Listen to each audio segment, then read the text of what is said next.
Ah, l'appartement parisien parfait. On en rêve tous, n'est-ce pas? Mais voilà, le créer, c'est une autre histoire. Surtout quand chaque mètre carré est compté. Alors, comment on fait pour transformer ces contraintes en de vrais atouts? Pour créer un espace qui soit à la fois un cocon et un investissement malin? Eh bien, c'est exactement ce qu'on va décortiquer ensemble. Alors, pour y voir plus clair, voilà notre parcours. On va commencer par le défi de l'espace à Paris, bien sûr. Ensuite, on va décrypter ensemble les grands principes d'un aménagement qui fonctionne. On regardera des solutions très concrètes pour les architectures typiques, puis des astuces pièce par pièce, avant de finir, évidemment, sur le nerf de la guerre, le budget. Allez, on attaque tout de suite avec le cœur du sujet, ce fameux défi parisien.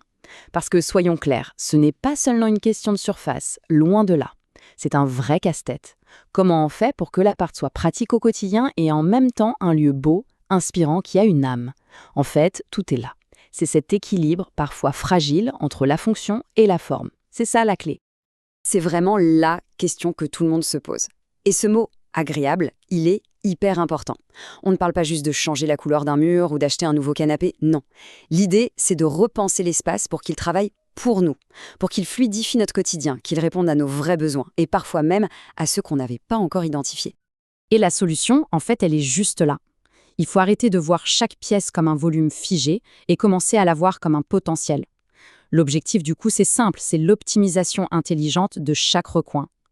On ne rêve pas de pousser les murs, ça c'est souvent impossible. Non, on libère le potentiel de ce qui existe déjà.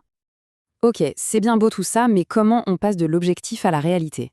Eh bien la réponse, ce n'est pas juste une collection d'astuces piochées à droite à gauche, non, c'est une véritable philosophie, une approche structurée qui va permettre de prendre les bonnes décisions, à chaque fois. Et le cœur de cette idée, c'est ce qu'on appelle l'aménagement réfléchi. C'est quoi? C'est tout simplement l'art de marier parfaitement la manière dont on vit dans un espace, ça, c'est la fonction, et l'émotion que cet espace dégage, ça, c'est le style. Et croyez-moi, dans un projet qui marche, l'un ne va jamais, jamais sans l'autre. Et cette fameuse fusion, en fait, elle s'articule autour de deux grands axes. D'un côté, on a la fonctionnalité pure et dure. On veut pouvoir circuler facilement, on veut du rangement qui se fait oublier, des espaces qui peuvent servir à plusieurs choses. Et de l'autre côté, on a l'esthétisme qui est tout aussi crucial, attention. On parle d'harmonie des couleurs, de mettre en valeur la lumière naturelle et surtout, de respecter l'âme du lieu.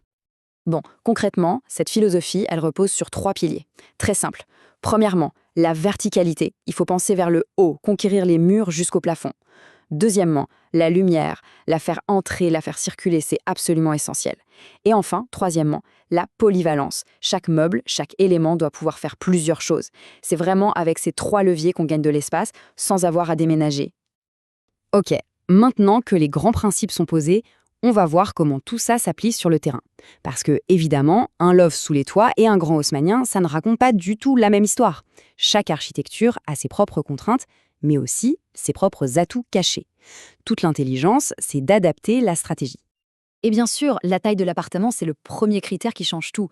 Prenez un studio, là, le défi, c'est la polyvalence absolue. Dans un T2 de 50 mètres carrés, le besoin est différent. Il faut délimiter les espaces, mais sans forcément cloisonner. Et quand on passe à 75 mètres carrés et plus, là, on entre dans l'art du zonage intelligent, pour bien séparer les espaces de vie, de repos et de travail. Ah, l'appartement haussmannien. C'est le cas d'école par excellence à Paris. Là, l'enjeu est double. D'un côté, il faut absolument conserver le cachet, les moulures, le parquet qui craque, la cheminée, tout ce qu'on aime. Mais de l'autre, il faut bien adapter ces plans du 19e siècle à nos modes de vie actuels.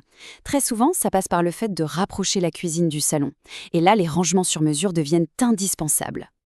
Maintenant, si on prend un appartement des années 70, c'est souvent tout le contraire. On a plein de petites pièces. Donc la démarche, elle est presque inverse. La première étape, c'est d'identifier les cloisons qu'on peut faire tomber pour libérer l'espace et créer une grande pièce de vie, bien lumineuse.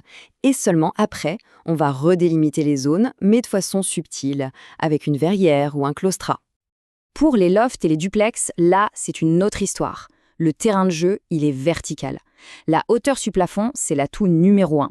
On va donc penser mezzanine, on va faire de l'escalier un vrai objet design qui intègre du rangement, et on va tout faire pour créer des puits de lumière qui descendent le plus bas possible.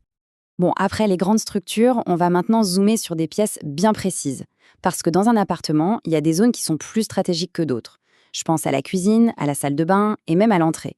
Ce sont ce qu'on appelle les pièces techniques, Et là, chaque décision a un impact énorme sur le confort de tous les jours.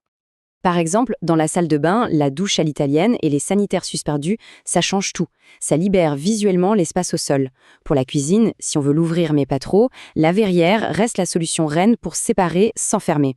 Et puis l'entrée, qu'on a tendance à oublier, elle peut devenir super fonctionnelle avec un meuble malin, genre un banc qui fait aussi coffre de rangement. Et voilà, on arrive au sujet incontournable, le budget. C'est vraiment essentiel de ne pas le voir comme une simple dépense. C'est un investissement.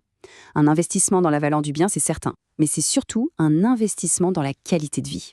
Et pour bien investir, il faut des repères clairs. Alors, pour se donner une idée, regardons ces fourchettes de prix. Pour un projet minimaliste, un relooking des sols, des peintures, on est entre 520 et 840 € le mètre carré. Si on passe à une rénovation modérée, là on touche aux cloisons, à la cuisine, on monte entre 790 et 1200 €. Et puis pour une rénovation lourde, complète, avec les fenêtres, l'isolation, là on démarre à partir de 1200 € le mètre carré. Et c'est vrai que face à ces chiffres, on comprend tout de suite l'intérêt de faire appel à un professionnel.